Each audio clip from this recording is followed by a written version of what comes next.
miss the character now that you've spent so much time interacting with Bumblebee? Are you gonna get like a dog named Bee or right? whatever? I should, but no, it's funny. It's definitely, it has these sort of pet-like qualities in a sense, right? I get where you're coming from. Said that, I get where you're coming from, but I think more than that, Bumblebee really fills this sort of, you know, I mean, he's kind of the younger brother in some of the scenes. He's the older brother in some of the scenes. He's her father in some of the scenes. He's just a best friend all the way around.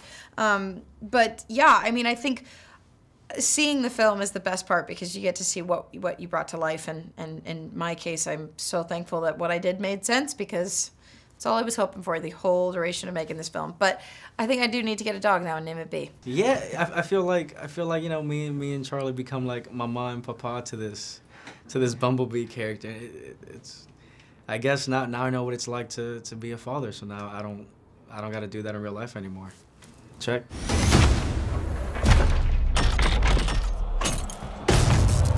God, I'm so screwed. Was there anything in particular that makes this film different from others in the franchise? Oh my goodness, yes, everything. The Gen 1 anime like makes Bumblebee more weak and more vulnerable. The ability to go back to the way they transformed in the 80s, just that subtlety of making it less slick.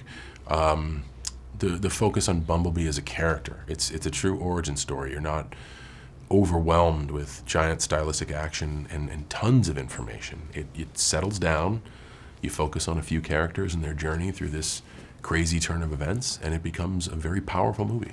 Man, dude, I haven't seen the Sam Witwicky one in a minute, but all I know is, for one, the things that Charlie's going through, I feel like are a little different. You know, she's finding herself. She on the other hand, she you know, coming from losing her father and trying to find how to be herself in a world where a lot of people are telling women how they should be, or at least how they think they should be. We are seeing Bumblebee experience humanity for the first time. You know, with all the different iterations of the Transformers, Bumblebee's always been the one who had the deepest connection with people. This film explores why. I always thought that was a fascinating side of his character. By the time we see him in the 2007 film with Sam Witwicky, you know, he's already been on Earth for a while, and it's not his first exposure to humanity. This is, and we see what it is about us, what it is about him that forges that deep connection with people, and it's this relationship with this girl. Well, I guess there are similarities and differences, but I do feel like with this film, we meet Charlie, and we learn very quickly, or very early on, that she lost her father. And not only was this her father she lost, but her best friend and the one person she really, truly felt understood her and accepted her for who she is, flaws and all. And when she loses that, I mean, there is no time in anybody's life where losing somebody like that, or losing someone in general, is easy. But I find that at that particular point in your life where you're searching for answers to questions that you really can't find without the help of somebody guiding you, is really the hardest time. So she is trying to sort of fill that gap and finds this car, which is all she wants, that sort of sense of freedom and independence to get out, get away, and start her own life and be her own person, and of course makes this incredible discovery that it's also a robot that sort of turns into that friend that fills that gap.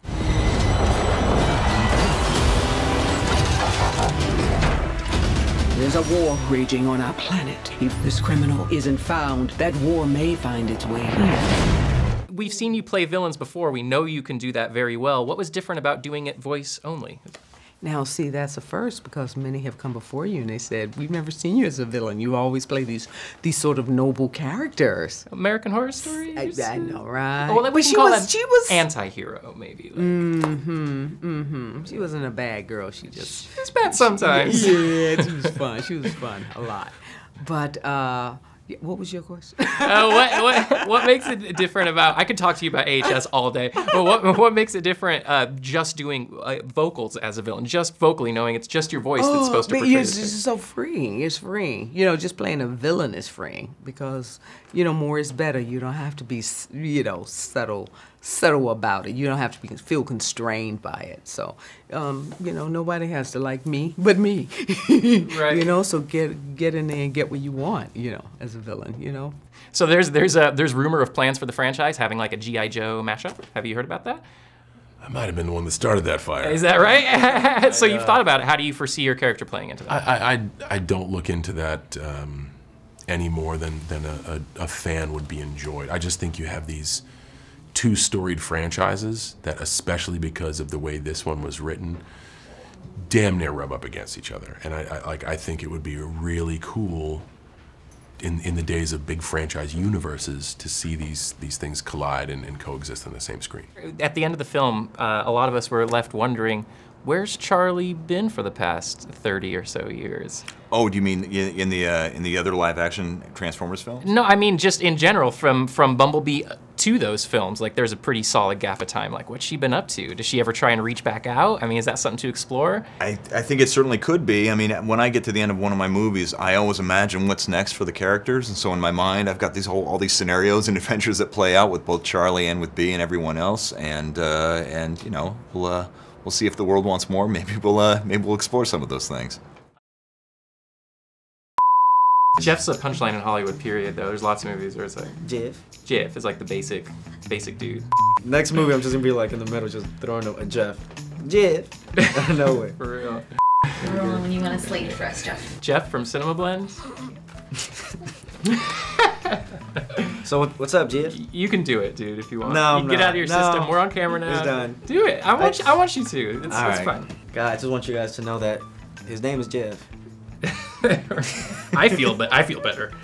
What do you attribute that success to? I mean, my dashing good looks, my humbleness.